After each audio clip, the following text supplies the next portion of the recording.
আসসালামু আলাইকুম। আবারও চলে আসছি নতুন একটি রেসিপি নিয়ে। আজকের রেসিপি হচ্ছে শিং মাছের মাথা দিয়ে পালং শাক রান্না করব।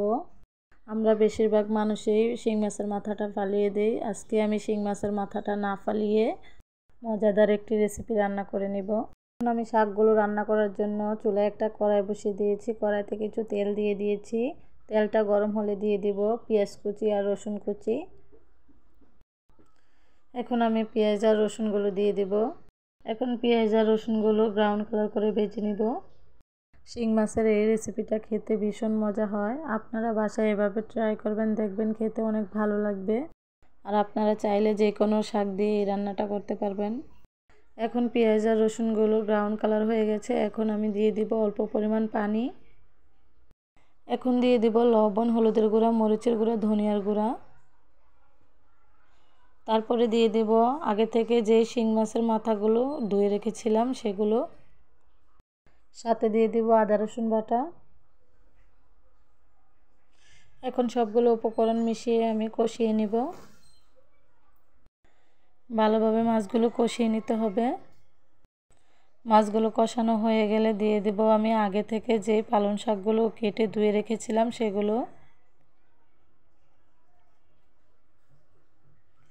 এখন আমি পালং শাকগুলো দিয়ে দিব।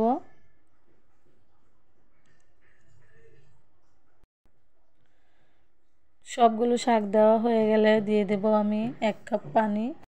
এখানে আমি 1 কাপ ফোটানো পানি দিয়ে দিচ্ছি। আমি একেবারের জন্য পানি দিয়ে দিচ্ছি, আর কোনো পানি দেব না। এখন আমি শাকগুলো একটা ঢাকনা দিয়ে ঢেকে 5 মিনিট রান্না করে নিব। ফিরে আসছি 5 মিনিট পর। এখন আমি একটু নেড়ে চেড়ে নিব। শাকগুলো নেড়ে চেড়ে নেওয়া হলে দিয়ে দেব ধনিয়া পাতা।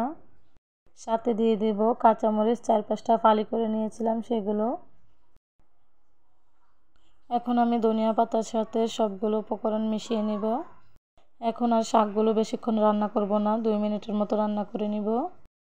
আশা করি আমার রেসিপিটি আপনাদের কাছে ভালো লাগবে। ভালো লাগলে লাইক, কমেন্ট এবং শেয়ার করে দিবেন। আর রান্নাটা কেমন হয়েছে আপনারা কমেন্টে জানাবেন। এই শাকটা খেতে ভীষণ মজা হয়েছিল। আমার বাসার সবাই খুব মজা করে খেয়েছে।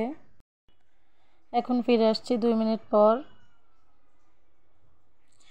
এখন আমার রান্নাটা হয়ে গেছে। এখন আমি একটু নেড়ে চেড়ে আমি উঠিয়ে নিব। চুলা থেকে উঠিয়ে আমি একটা বাটিতে পরিবেশন করে নিব। দেখেন শাকের কালারটা কত সুন্দর হয়েছে। এতক্ষণ যারা আমার ভিডিওটা দেখেছেন তাদেরকে অনেক অনেক ধন্যবাদ। আজ এই পর্যন্তই। আল্লাহ হাফেজ।